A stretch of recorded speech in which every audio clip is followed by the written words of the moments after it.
आणि नागपूर. रेवती जोशी आपल्याला ठळक बातम्या देत आहे. वक्फ सुधारणा विधेयक आज लोकसभेत सादर करण्यात येणार आहे. संसदीय कामकाज मंत्री किरेन रिजिजू यांच्याकडे अल्पसंख्याक व्यवहार विभागाचाही कार्यभार असून ते आज सभागृहात हे विधेयक मांडतील. विधेयकावर 8 तासांची चर्चा घेण्यात येईल आणि सभागृहाला आवश्यक वाटल्यास चर्चेचा कालावधी वाढवला जाईल. दरम्यान वक्फ सुधारणा विधेयक मांडलं जाणार असल्याने भाजपासह शिवसेना आणि काँग्रेसनेही आपापल्या खासदारांना आजपासून पुढचे 3 दिवस लोकसभेत हजर राहण्याबाबतचा पक्षादेश काढलाय.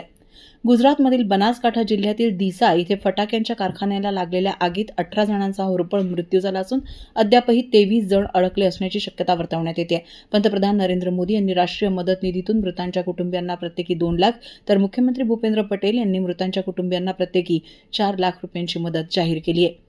नागपूर शहराच्या सुधारित विकास योजनेतील मौजे अजनी इथल्या देवनगर कोऑपरेटिव्ह हाऊसिंग सोसायटीच्या काही भागातील जागेस क्रीडांगणांच्या आरक्षणातून वगळून रहिवासी विभागात समाविष्ट करण्याच्या प्रस्तावास आज झालेल्या मंत्रिमंडळ बैठकीत मान्यता देण्यात आली आहे. बैठकीच्या अध्यक्षस्थानी मुख्यमंत्री देवेंद्र फडणवीस होते. वडसा देसाईगंज गडचिरोली या रेल्वे मार्गाच्या प्रकल्पाच्या सुधारित खर्चास आणि राज्याच्या हिश्श्याच्या 943 कोटी 25 लाख रुपये देण्याच्या निर्णयावर काल शिक्कामोर्तब करण्यात आलं. बैठकीच्या अध्यक्षस्थानी मुख्यमंत्री देवेंद्र फडणवीस होते. हा रेल्वे मार्ग पूर्ण झाल्यास गडचिरोली जिल्हा रेल्वे मार्गाने जोडला जाईल आणि विकास प्रक्रियेला गती मिळेल. नाट्यगृह कसं असावं, कलावंतांना आणि प्रेक्षकांना काय सुविधा असाव्यात याबाबतीतील सर्वंकष नाट्यगृह धोरण येत्या 2 महिन्यात तयार करण्यात येईल अशी घोषणा सांस्कृतिक कार्यमंत्री आशिष शेलार यांनी केली आहे.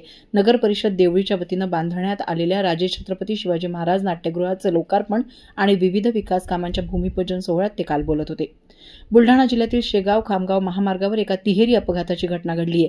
या भीषण अपघातात 5 जणांचा मृत्यू झाला असून 24 जण जखमी झाल्याची माहिती आहे. प्राथमिक माहितीनुसार आज पहाटे 5:30च्या सुमारास भरधाव बोलेरो कार एसटी बसवर धडकली आणि मागून येणारी खासगी प्रवासी बसही या अपघातग्रस्त वाहनांना धडकली. या भीषण अपघातातील 6 जखमींची प्रकृती गंभीर आहे.